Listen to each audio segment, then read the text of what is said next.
Hi there, and welcome to Radio Out There. I'm Barry Eaton.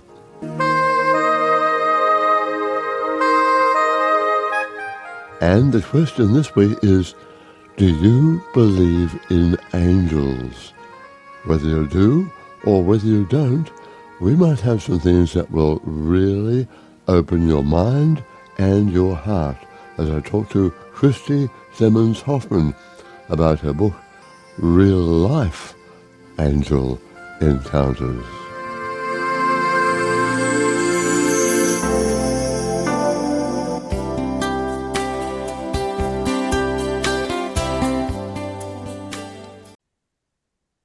Christi, hi, and welcome to Radio Out There. Your first time on the program. Good to have you. Thank you, Barry. I'm thrilled to be here. You know, this is one of my favorite subjects is angels. There we are. We'll talk about that in just a moment. Now, you are in Kansas City. Sounds like a song from Oklahoma. But in fact, I might play some of that in the middle of the program. I love Oklahoma. I promise we do not have cows walking in the streets. Oh, all right. I'm glad to hear it. Anyway, yes, you have a wonderful background. You are working on podcasts yourself, and you've written a book called Real Life Angel Encounters, which is also the name of your podcast. So we're going to talk about angels, but first of all, I want to know a bit about you. We haven't met before, so tell me a bit about your background. Well, my goodness, my background is so varied. I came from marketing and editing. So I worked in marketing for a number of years, and then I switched over to editing. I was with a publishing company, a major publishing company here in Kansas City for a number of years. I worked at Hallmark, Hallmark cards, the big one. Yeah. And oh yeah, I've got a master's in English. I lived in Switzerland for a number of years. I mean, I've done a bunch of stuff. And then let's say around 2010, 2009, yeah, maybe around 2009, the bottom fell out of my life. So my marriage was ending and I was trying to find some meaning for it. Now, my whole life I've been interested in this kind of woo-woo stuff, past lives and ghosts and all these type of things. I discovered reincarnation and karma when I was about 13. I had never heard of these ideas before growing up in, suburban Midwest United States. And I didn't know anything about that. So it was like an eye-opening experience to learn about these things. And I grew up being very intuitive too. Mm-hmm. And I had no idea what to do with it. I had no idea that you were supposed to do or you could do anything with it. I just thought I was weird.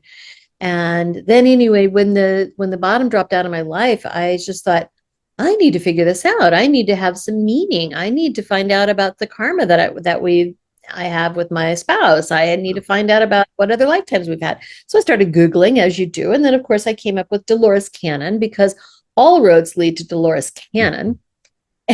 Convoluted universe, yes.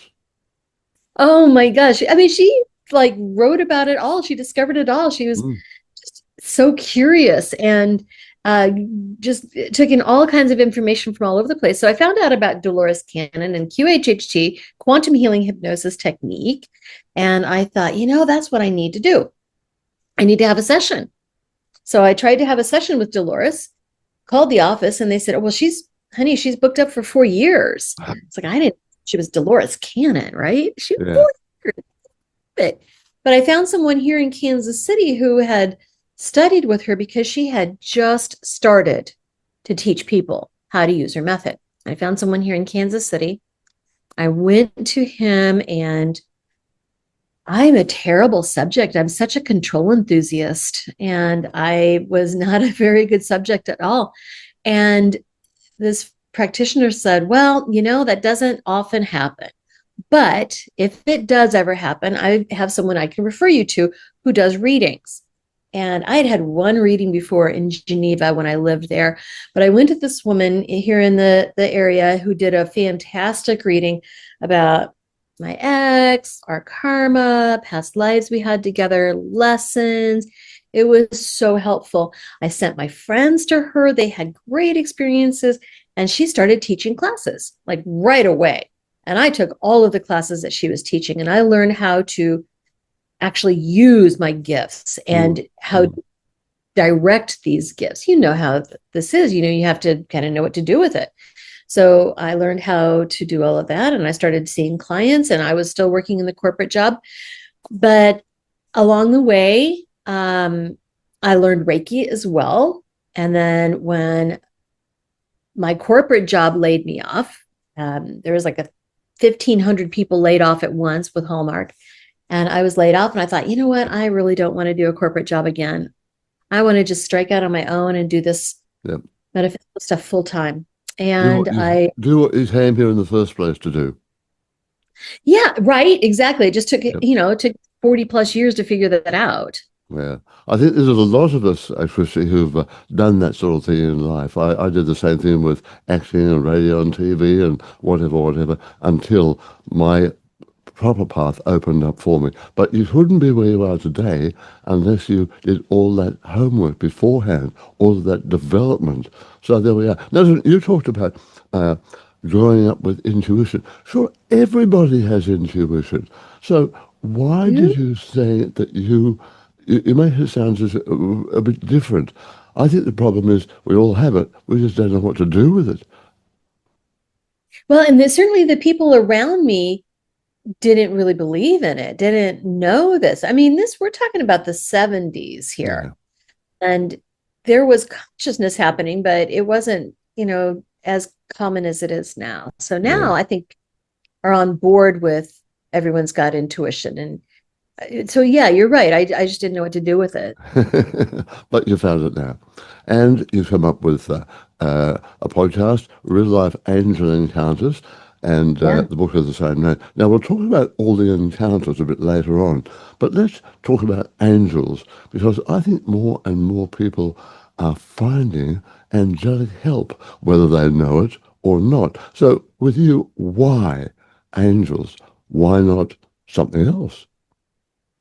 Well, it was really angels that I started working with when I started working with clients and learning how to develop this intuition that I have. I started working with angels. And so, I'm always aware of my guides being with me and other ones as they come in and come out. Mm. I'm asking them, "Oh, you feel kind of new. Who are you?" And so I'm always, looking around me for the angels that are with me. But yeah, this is something I'm very passionate about because I feel very strongly that everybody needs to know that we're not alone. Oh, yeah, of That course.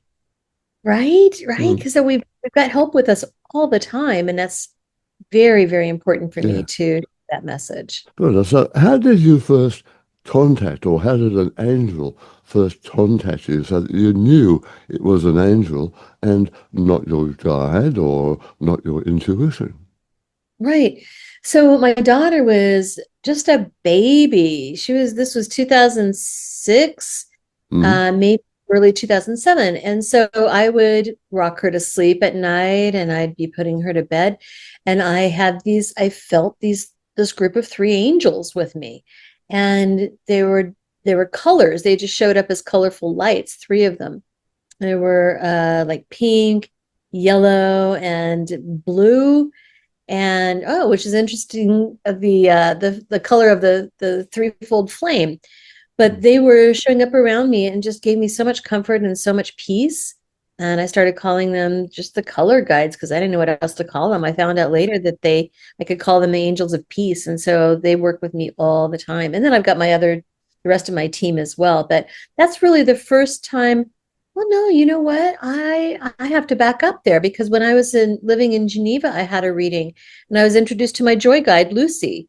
And that Mm. was revolutionary for me. That was big eye opening. It's like, wow, that was actually my first foray into knowing that I had angels on my team.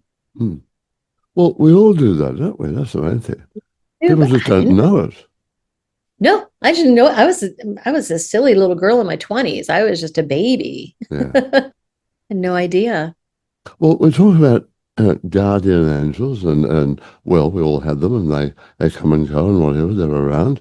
And we can talk about some of the stories you have about that with in your book. But there are so many different kinds of angels, though, aren't there?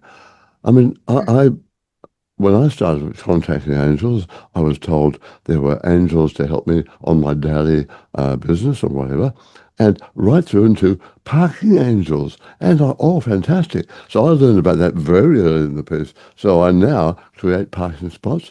I have, my angels, okay, I need a parking spot in about 5 minutes, just around the corner there. And they're Yeah. always there. Yeah. There's driving angels, there's cooking angels, there's Cooking food. angels. Oh, I haven't known them. Sure. I mean, you can ask for any type of help that you'd like.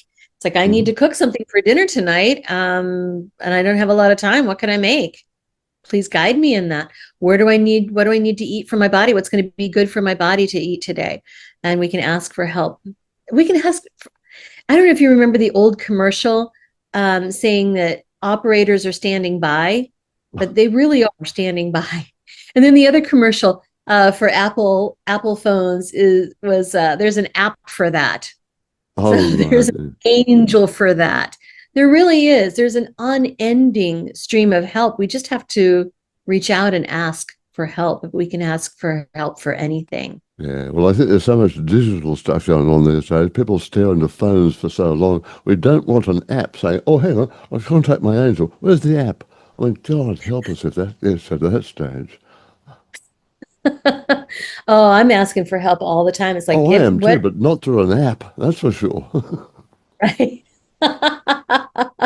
Yeah, that's, I think that we all just need to know that there are so many angels in the hierarchy, and anything that we need help with, we have access to it.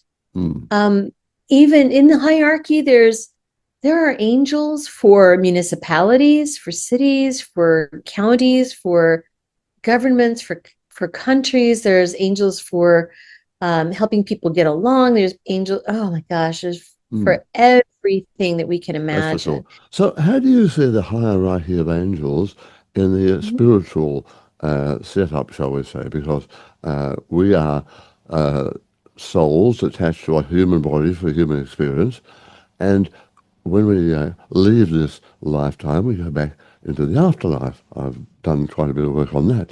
But the angels are a different, we call them the hierarchy of angels. So they are a different energy, really, aren't they? They really are. Most angels have not been human before. They are Yeah. strictly spiritual beings. Now, there are two important exceptions. There's Archangel Sandalphon and Archangel Metatron, Hmm. and they have been human before, which is why they've got the funny angel names that don't fit the usual convention of the suffix of L at Mm. the end of the name. So, Yeah. uh, but those are really important exceptions. Now, there's also ascended masters, and I go into that in the book as well. That the difference between archangels and ascended masters, and then other types of guides we might have with us. And the ascended masters, some of them have been human, many have not. Mm. They're kind of a split mixed bag. So some have been human, such as Jesus and Yogananda, and then the ones that have not been human, they're deities, such as Lu from the Celtic tradition or Apollo from the Greek tradition, and traditions from all over the world. Actually, there's ascended masters from all walks of life, Yeah. and they all have jobs that they do, and they help us with, just like the archangels have their jobs that they Mm. help us with. Well, it's very true. I mean, when I first wrote my first book, Afterlife, I was directed from Spirit to write that book. There was a lot of help from the other side, a lot of urging and pushing, and finally, I had an ascended master with me on that, download all sorts of stuff. All of a sudden, my fingers would take off on the keyboard, and my ascended master was there, creating and helping me so much. But I didn't ask for the ascended master. I'm not allowed to mention their name, but and I haven't asked for an archangel, but I've received help from both of them. Now they come when I need them. So I wonder how much does that happen if you found that archangels, ascended masters, ordinary angels come whether we turn around and say, help or not? We Well, that is an excellent question. I love that you asked that because, yeah, they can come in and they can come and go as we need them and just show up. So, this work Yeah. that you were doing with the books, it's very important work that they really wanted to get out there. So, if they're watching and knowing that, oh, here Barry really needs to get this out there, but he's just not doing it, I think we need to Mm, nudge. And I got the nudge with the Real Life Angel Encounters podcast. They just kind of showed up and said, "Hey, Christy, darling, you need to do this. You need to talk about us in yeah. a formal way." But typically we do have to ask because we have free will and we need to be allowed to have free will. And so that means that they're not going to help us without us asking for it. Now, they can But show up.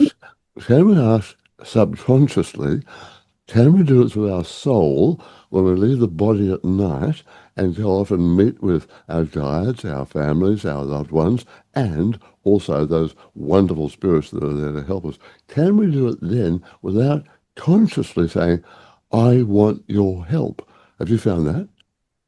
Oh, absolutely. Yes. The dream state is really easy for them to connect with us, That's to right. learn and right because our conscious mind is out of the way Mm, and our etheric body is out and wandering around. Now the thing is that in your situation, they just showed up hmm. and said, "Hey, you need to write this book."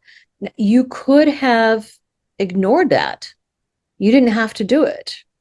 I should have, but I would have been in trouble. Actually, it was my late partner who did that push, push, push. I've told this story so many times, but she kept on sending all these messages and connecting me with people. In the end, I had a medium over in Canada, Robert Murray, who's now passed over. He contacted me one day and said, "Hey, Barry, do you know a woman called Judy on the other side?" And I said, "Yeah." He said, "Well," she said to me, when are you going to write the book, Barry? See? So Judy was nagging me from the other side, and I think she may have had a couple of the other people waiting as well, saying, "Come on, tell him to get on with it, will you?" So we do need urging every now and then. It can be very persistent. I had a client that, what was the one who lost her mom, and the mother said that she could be with everybody all at once. This is the same woman. So maybe, I don't know, 6 to 8 months after this reading that I had done, the mom started waking me up in the middle of the night, about 3 o'clock, Right. and said, "You need to tell my daughter to take vitamins." And I thought, what? That's crazy. And so night after night for about a week, 3 o'clock, 4 o'clock in the morning, she's waking me up saying, "Tell my daughter to take vitamins." And so finally I thought, she's not going to give me any peace, any rest until I do this. Yeah. So I called the client and I said, "This is going to sound crazy, but your mom has been bugging me to tell you to take vitamins." And she said, "Oh, interesting, because my husband and I were just talking about starting a family. And we agreed that the first thing would be I would start taking prenatal vitamins."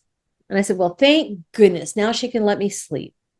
Yes. Because they have a way of just tapping you on the shoulder and letting that knot get louder and louder. And finally, you're just saying, "Fine, I'll write the book." That's very true. I haven't thought about this before, but I wonder whether our loved ones, the ones who are fairly well developed soul-wise, do have a contact with angels, and obviously they do with spirit guides. But I wonder how far those contacts go. The more we develop our soul, which is why we're here in the first place, can we, I wonder, move into and contact the angelic hierarchy as well? Oh, I think so. I think so. Well, I mean, I think we can contact them at any time. We can raise our No, I'm talking vibration. about when we're over there, people in the afterlife. Oh, I see. Well, Yeah, I think we work with them in the afterlife. that's what I mean. That I we have, wonder how many doors are open that we don't even think about. right? Because then we're pure positive energy. we're non-physical. They're non-physical. Mm. Yeah. Yeah. And I see this all the time in QHHT sessions that I'll take a client to the death in another lifetime. And then I always like to kind of poke around Yeah. after their death Yeah. in the in-between state. And they talk about the guides that are working with them. They talk about the angels that are working with them. They talk about the schools where they go, Mm. and the help that they have on the other side, as well as their loved ones who are there. Oh, and they'll see Jesus. They'll see um, archangels. Yeah. Oh, yeah. I think we've got an unending supply of help on the Mm. other side. Well, that's very true. That's very true. In fact, I love archangels. I had the most wonderful contact recently when I had a real health problem, and I put out for some help from my angels, and all of a sudden an angel came through, and I didn't know who it was, but I got a very big impression in my mind of the letter R, and I thought, oh, okay, all right, no, I don't know. Why R? And all of a sudden the name jumped into my mind, Raphael. So um, I thought, I don't know Raphael. I mean, I've worked with angels, but I haven't really worked with the archangels. So I got onto my online. I thought, okay, I'll find out about Raphael.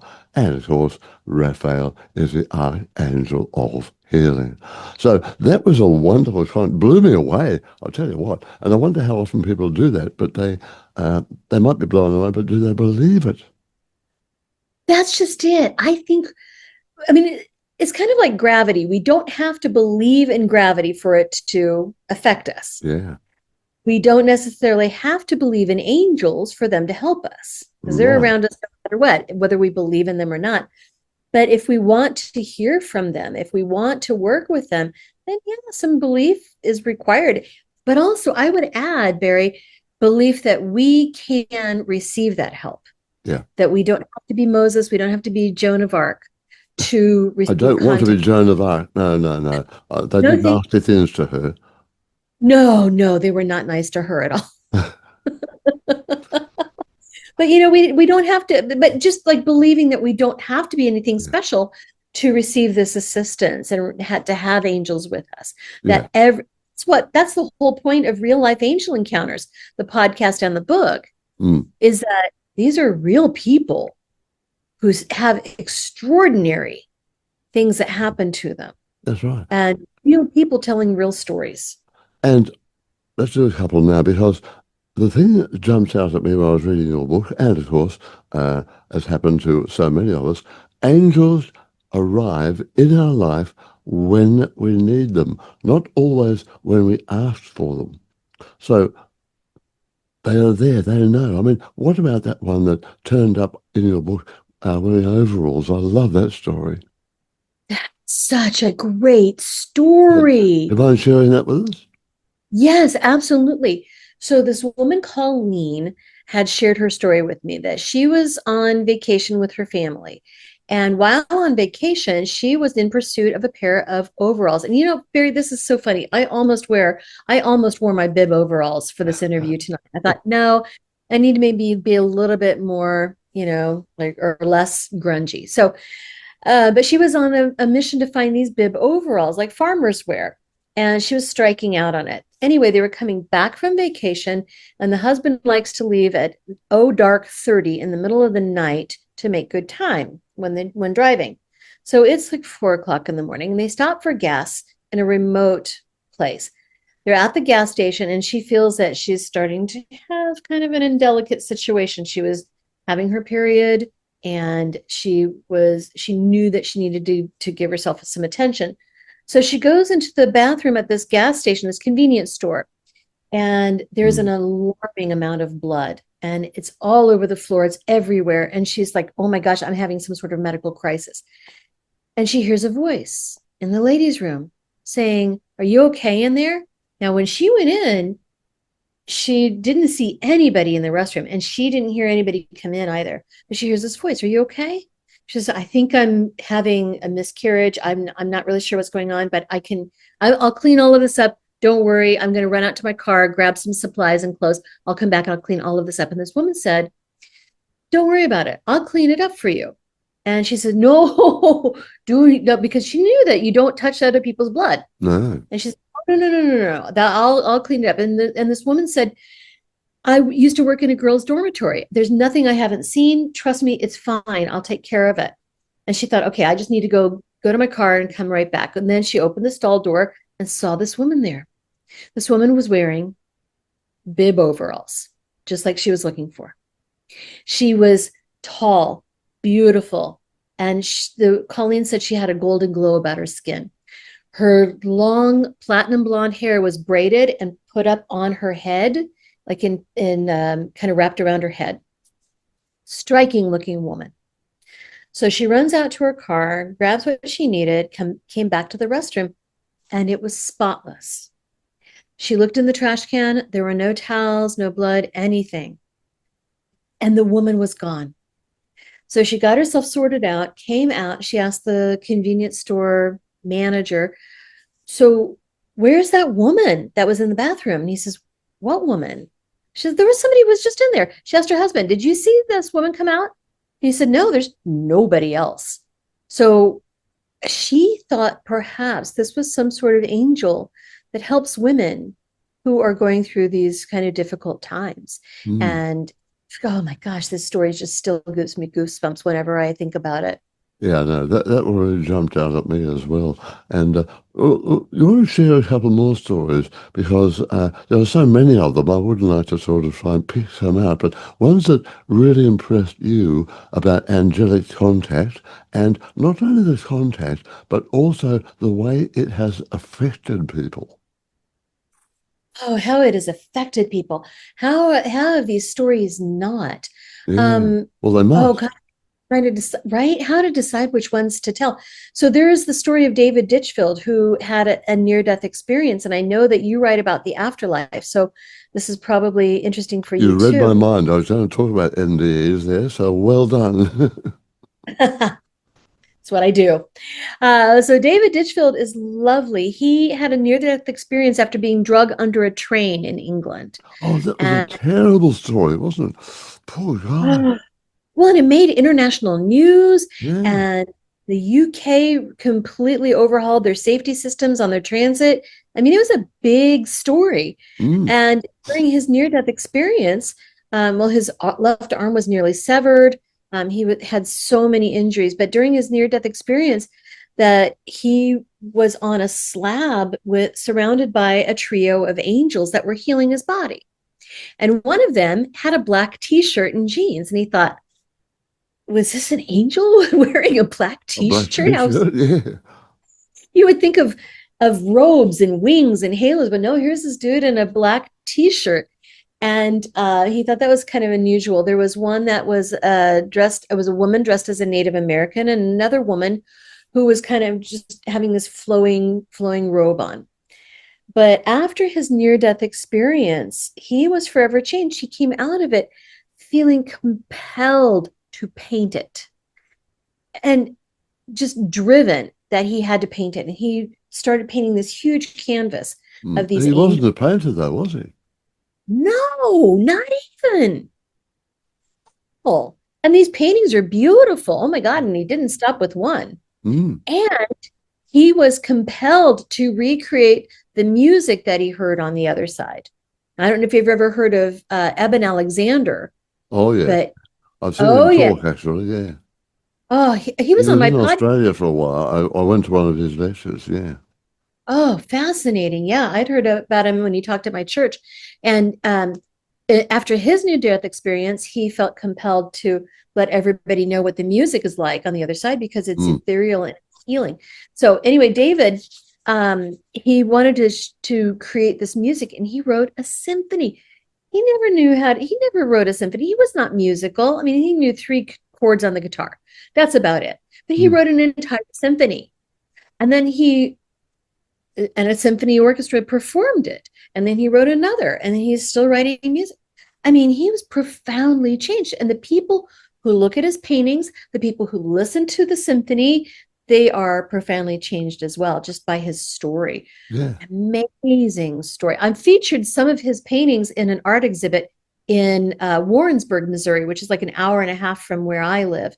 And I know the professor emeritus of art at that college and Mm. at that university. And this was part of an art exhibit about spirituality. And David's paintings were featured there. And just his story is It amazing. is amazing, especially the one with the symphony, because there was a well-known musician turned around and said, "You can't just turn around and write a symphony. I mean, it takes years and years and years of learning and development." And yet he did. Yeah. He just said, Unbelievable. well, I don't know, I did it.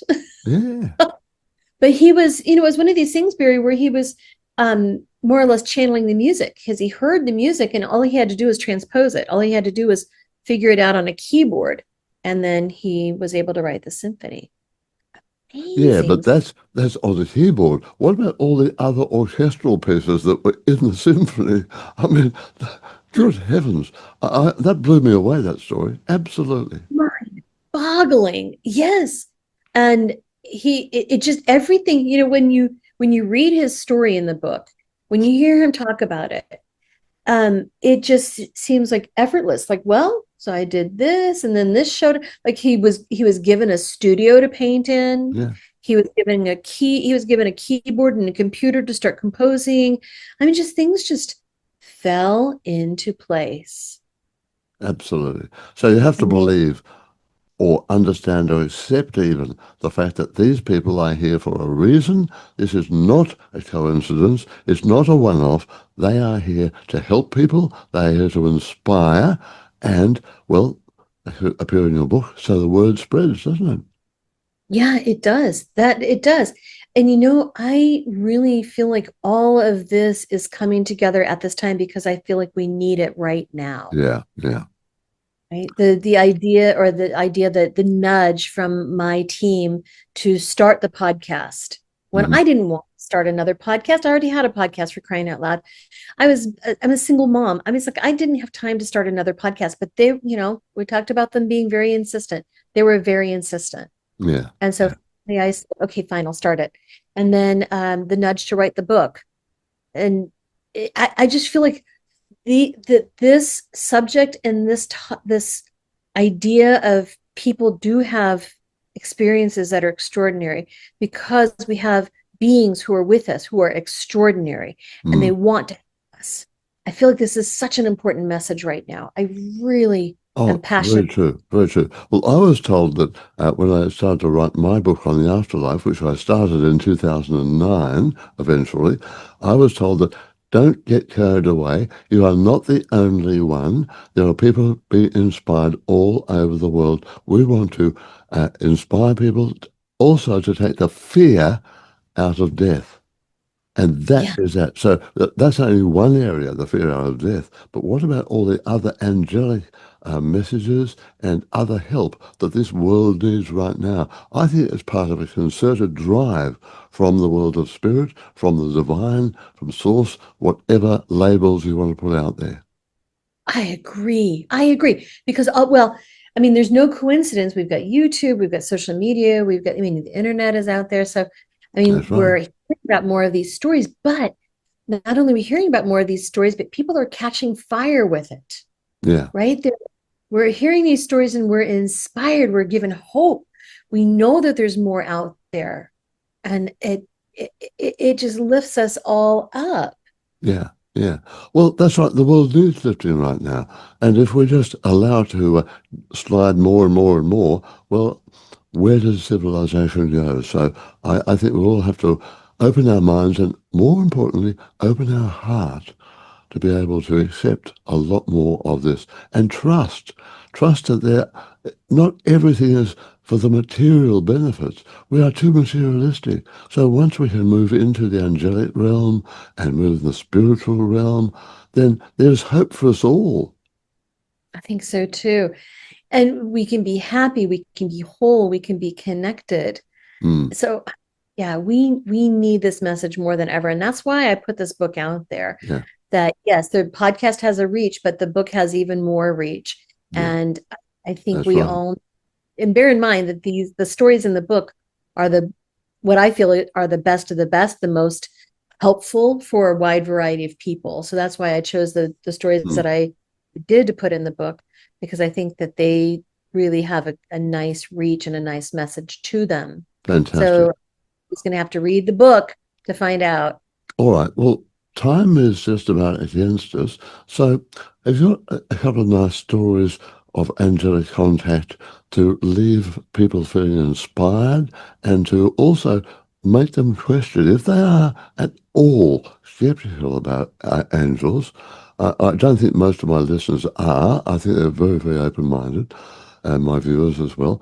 But you have some inspiration of a couple of stories there from the book. Yeah, I put the hard word back on you, Christy. 1000%, Barry. I thought you'd never ask. There's a story of Mara, who had moved into her home. And when she moved in, the movers took this big, heavy antique door that had a mirror on Oh, it. yes. Remember that story? Oh, boy. The strength in And that one. Wow. it's crazy. So she didn't know where she wanted it, and they just kind of put it on the landing of her stairs and just propped it up there and left it. And she thought, well, I'll deal with it another time. She fell asleep on the couch one night, and she woke up in the middle of the night to go up to bed, and she bumped this door, and it started falling over. And this thing was heavy. It took two men, two men struggled to carry it, and it started to fall over on her. And she's like, no, no, no, no, no, no, no, no, no, no, no, no. And she felt someone helping her push it up. She literally picked up this door and leaned it against the wall. But she felt someone was helping her with it. She propped it up against the wall, and then she went to bed. And the next morning she came downstairs. She was like, what happened? She tried to pick up the door again, but it was way too heavy. There's no way she could have lifted this thing up and put it against the wall. That was amazing. It obviously was not her time to get squished. So time that she would have. But that is one story. There's another story that happened to me. It was this dark period of my life that I told you about earlier. And I was on my way to my therapist's office, driving down Highway 71 outside of Kansas City. And at the time, I was listening to a lot of Abraham Hicks. I'm sure your listeners all know Abraham. And I was listening to Abraham Hicks, and I was just saying, Abraham, if everything's going to be okay, you've got to give me a sign. Give me a sign, Abraham. I just want to know that I'm going to be okay. Right then, a panel van pulled in front of my car, and on the back of it said, Abraham, the name you know, the people you trust. And I mean, that was a clear sign. What's weird is that there's no phone number, no website, no address, didn't even say what kind of truck it was. Was it heating and air conditioning? Was it electrical? Was it plumbing? Who knows? No identification other than the slogan. And after my appointment, I Googled it. I Googled that slogan and that business name, and I couldn't find anything at all. You can't make this up. No, you can't. You're also saying with Abraham that I think you check for other companies, and there's not many companies out there called Abraham. So this was an absolute standout example, isn't it? I thought so. Now, did an angel appear in my car or right in front of me? No. Yeah. But you cannot deny that message. It was so clear. Yeah. Yeah. I knew without a shadow of a doubt that it was a spiritual message for me. Yeah. Rather than totally. There are so many. I wonder if people start to think themselves and just don't dismiss it. Maybe write it down, share it, but don't just say, oh, that's a bunch of rubbish. Because people are so scared of being made fun of by friends and family and whatever. So if you believe it in your heart, accept it. That's what I say. Right. Right. I mean, that's also why I wrote the book, and that's why I started the podcast, because people could see it as more accepted and just open the mind to possibilities. Because there's a whole gamut of types of stories in the book, on the podcast as well. But in the book, we've got aliens, alien encounters, we've got loved ones, we've got synchronous dreams. We've got beings that are in dreams that show up later to let us know everything's okay. I mean, we've got so many different types of stories. People can see what types of miracles are even available to us. Yeah, yep, fair enough. Now, what is your website so that people can check up and either get in contact with you or find out more about the book or whatever? So what is your website?